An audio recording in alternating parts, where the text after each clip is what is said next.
Well, it's a glorious bright day, nearly at the end of September, and the Norfolk Herald's out on a quick whiz round a couple of the local roads and a blast up the main road.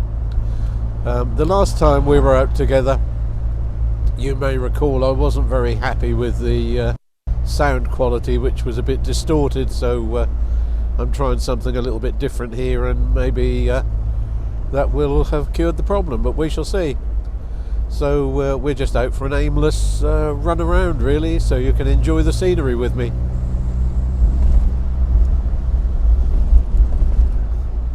It's just a little circular route. We're coming past the grounds of Merton Estate. The hall is on the right hand side, and we're heading south, as you may have gathered, because I can hardly see a thing from the sun shining in my eyes. We're heading south towards the village of Thompson.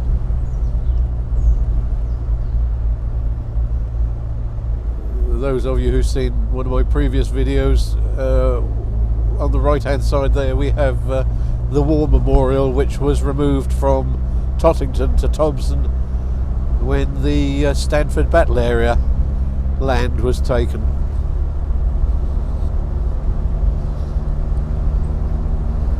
So we can ease her up a little bit quicker here, up to about 40. I'm not going to go any quicker at the moment because she's not fully warmed up, but that'll give me some initial idea as to how we're doing with the sound.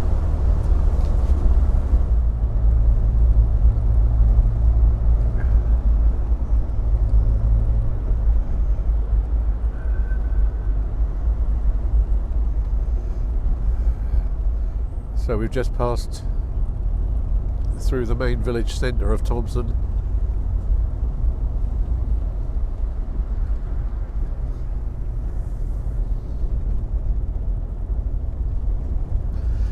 And we're now headed out. You can see Thompson Church there in the distance.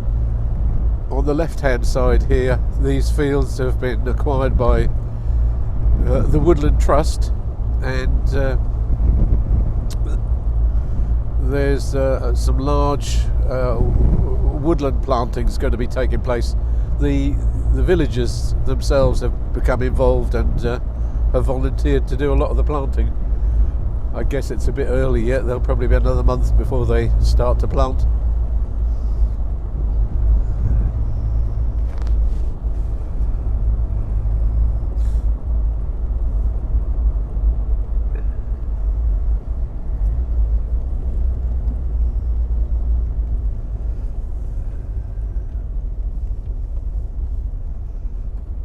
Not noticed that before. Somebody's got an old red telephone box in the garden.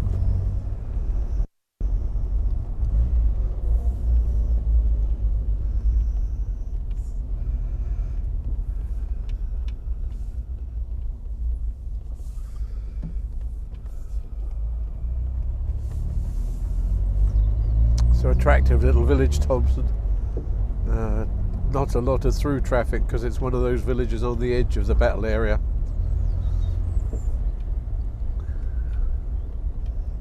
And it's not really on the way to anywhere, although it can be a little bit of a rat run come school turnout time. Saving people come this way to save them going through the nearby town.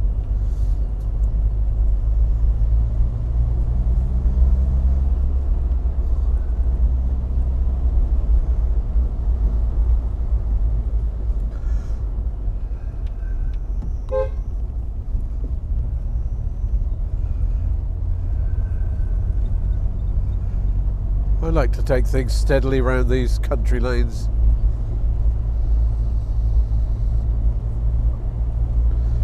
The Herald, of course, is fairly small and can usually get by all right where other vehicles wouldn't be able to get past it if they're coming the other way.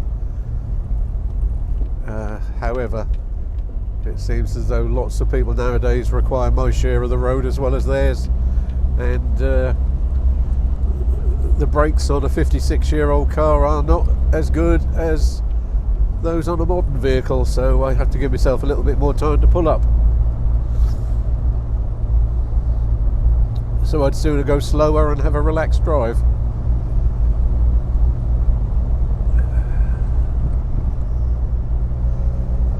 However, having said I'd sooner go slower, we're now coming up to the main road where we'll be turning left and heading north, and we'll open up the taps here a bit and see what it does for the sound distortion. Well, hopefully there won't be any sound distortion.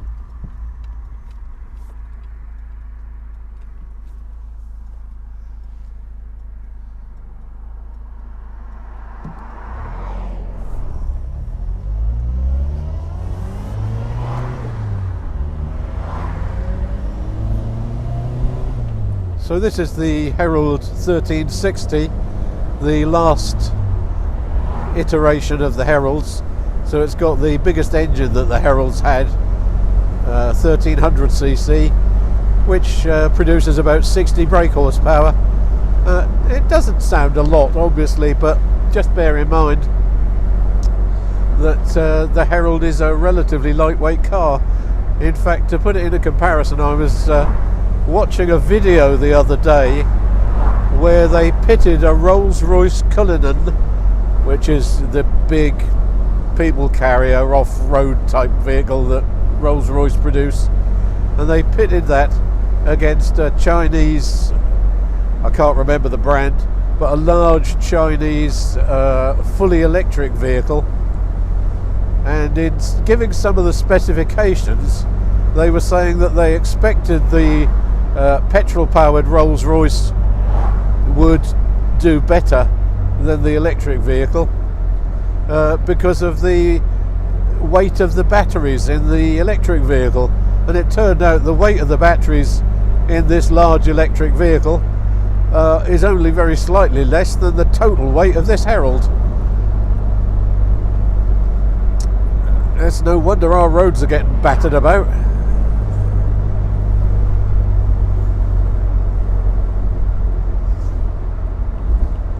So unfortunately we've come across a bit of traffic, so I'm not able to go quite as quickly as I'd have wanted to, but hopefully this will be enough background noise to see whether the sound distorts or not.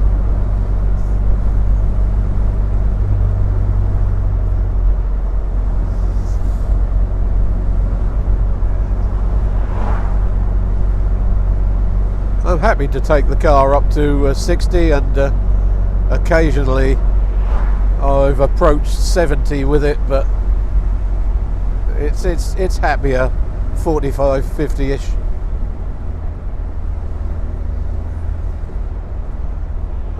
And most of the time with the top down I'm happier at a maximum speed of 50, because otherwise you do get blown about a bit.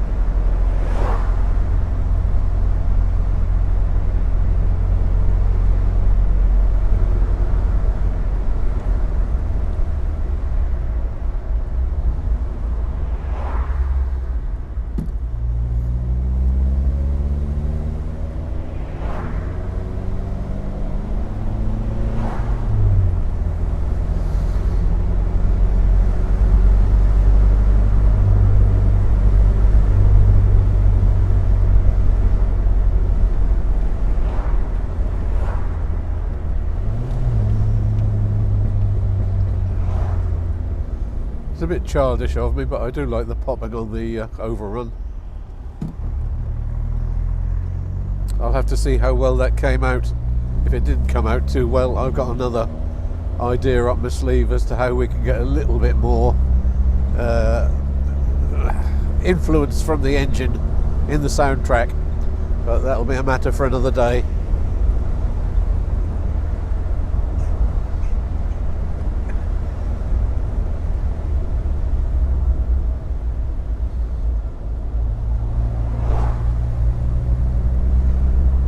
So we're now heading off south again. We're actually heading back towards the village of Thompson now, because my next stop is going to be at St Peter's Church, Merton, where we have an organ recital this evening, and I've been roped in to help do some preparations.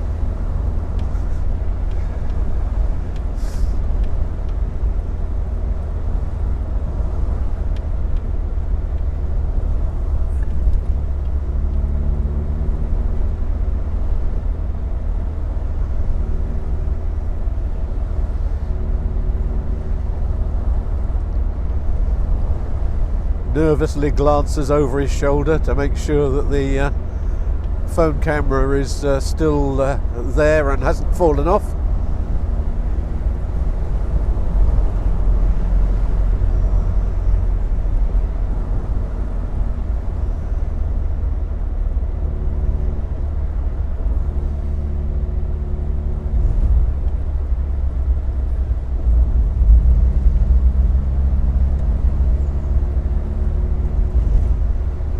See if I can do a bit more childish popping and banging on the overrun here.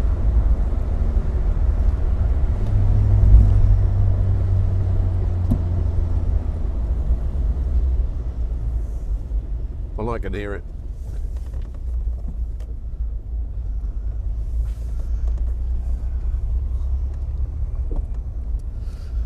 And here we are at the church.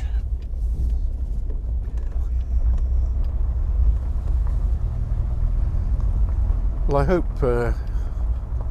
you've enjoyed this little whiz about, and I'm keeping my fingers crossed now that when I listen to it there'll be no distortion on the sound. Anyway, till next time, bye from the Norfolk Herald.